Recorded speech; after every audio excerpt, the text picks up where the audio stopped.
Abọ́sẹ̀dé ọlọ́jọ́ ìbí, mo bá ọ dúpẹ́ pọ́dún yìí tún bá ọ láyé. Ẹni ọdún bá láyé ó yẹ kó ṣọpẹ́. Ọjọ́ ìbí ṣe pàtàkì, ó ṣe kókó. Bíbélì mi fi yé mi ká máa ka iye ọjọ́ wa. Ìyá bọ́ìsì òkú ọdún ọlọ́dún mọ́dún rẹ̀ lọ́dún. Ọdún ayọ̀, ọdún ìgbéga, ọdún ìdùnnú ni wọn yóò máa bá wọn ṣe. Nítorí Abọ́sẹ̀dé Kafayat, ọmọ Sulaimon, ọmọ ọlọ́jọ́ bí òní. Mo ní ìwọ tọ́pẹ́ tọ́ sí o mọ́ra rẹ. Ìwọ tọ́pẹ́ tọ́ sí o mọ́ra rẹ o. Abọ́sẹ̀dé, ìwọ tó ń fojoojúmọ́ rí oore ọ̀fẹ́. Ìwọ tó ń fi gbà gbogbo rí àánú gbà o. Ìwọ tójú ò ti rí tójú ò ní tì láéláé. Ìwọ tọ́pẹ́ tọ́ sí o mọ́ra rẹ. Ọdún ẹ ló dé Abọ́sẹ̀dé Kafayat o. Ọlọ́dún ní mọ̀dún ẹ lọ́dún, mo bá ọmọ ọlọ́dún. Olóṣù ní mọ̀ṣù rẹ̀ kà, mo bá ọkà sí rere.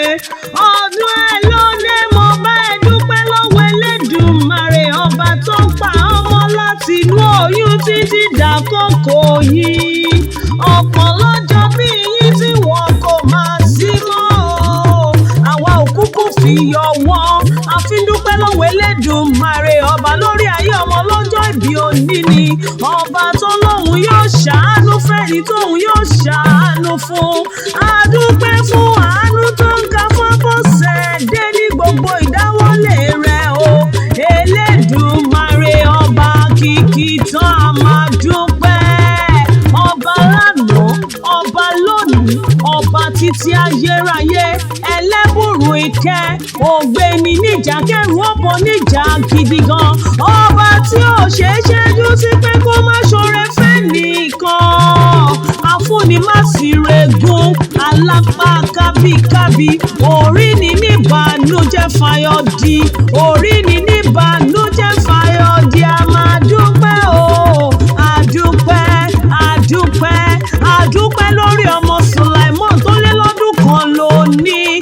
Abọ́sẹ̀dé, ọdún yìí ọdún ìdẹ̀ra ni fún ọ.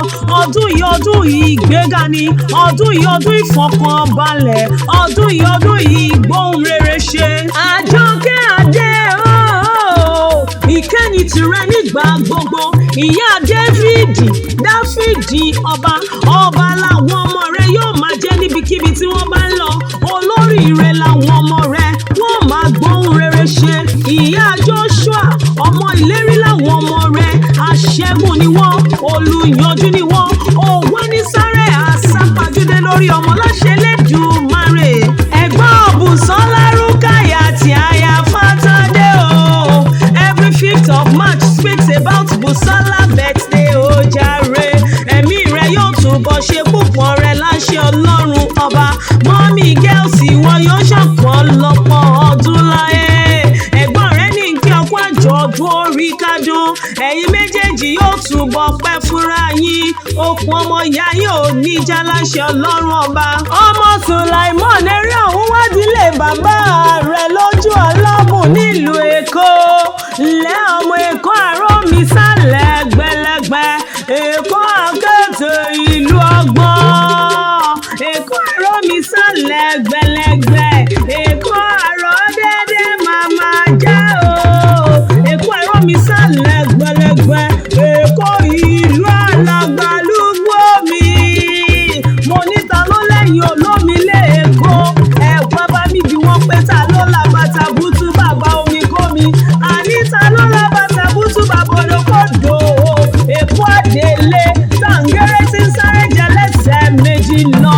Ẹ̀yìn lọmọ àfíjú wọn jà máa rí pẹ́ńdẹ́kẹ́. Ọ̀bùn wọn jà pa ṣíọ̀ṣíọ̀, ọ̀bùn ṣíọ̀ṣíọ̀ ni yóò rẹ̀rù àfíjú wọlé. Òrìṣà ní ẹ̀ṣẹ̀ má ṣe kú tèrè o. Òrìṣà ń gbòbí kú tèrè ń gbòbí orílẹ̀ bàbá tó bí ọlọ́mọ.